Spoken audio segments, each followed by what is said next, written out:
Hello and welcome to another season, a reboot of Roaster School here at Mill City Roasters. We're going to dive into what a roasting machine is, what we do here at Mill City, and some tips and tricks into how to use this roaster well. People would get their brand new shiny roaster, and sadly it was broken because their coffee was terrible. So what we did was we asked Dave and Joe to come online and kind of guide you through the roasting process a little bit to get better results. Mm-hmm. And since we're going to correct all your past mistakes. Exactly. This is like that opportunity that rarely comes where you get to watch yourself in video and all of the torture that brings you, you can go back and fix. I get that opportunity today. So this is pretty great for me too. So I want you to take a moment and talk about the physical roasting machine, what it is, what are some of the, I guess, working parts of it, and then we're going to build up from there and learn about how to use it best. Okay, so here's how this works. A commercial coffee roaster is usually a rotating drum and a heat source and some airflow to pass heat and energy to the seed. Now, there's a lot of different ways to do that, and there's a lot of different approaches, but we think that we've kind of found a way to make that a little better for most people. That's right. Yeah, and then talk a little bit about the different kinds of heat that we are using to cook the coffee. Okay, so we've got convection heating, which is the coffee is surrounded by heated air.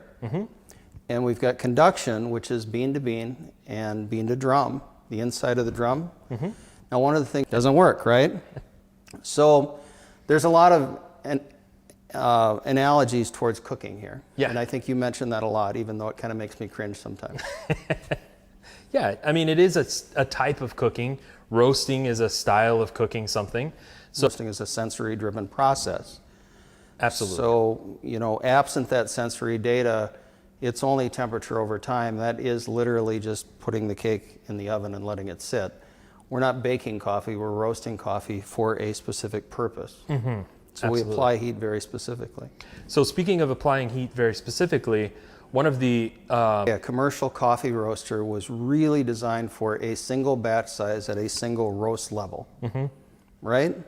So you would stuff 20 kilograms into the drum and let it cook away for 20 minutes and bag it up and send it to the local gas station.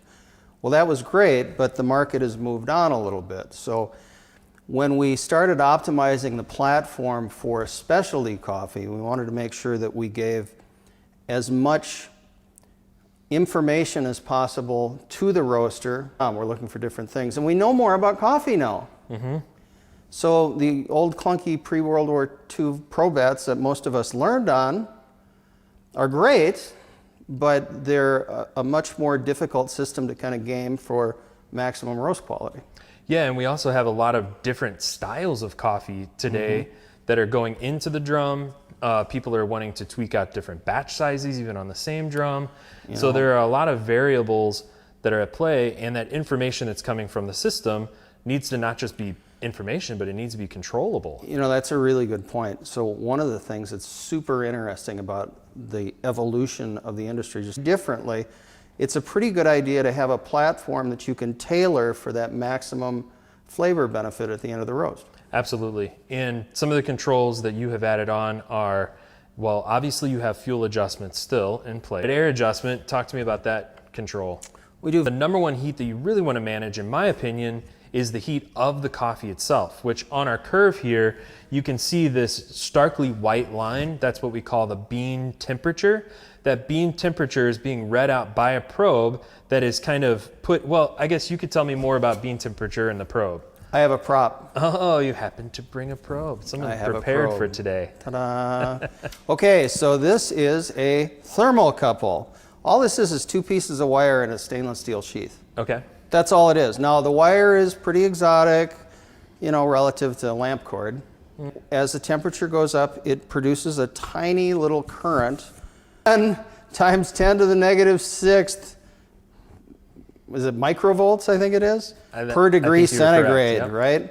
So it's kind of interesting that what we do, the way that we use this, for those of you who don't know, we drill a hole in the roaster,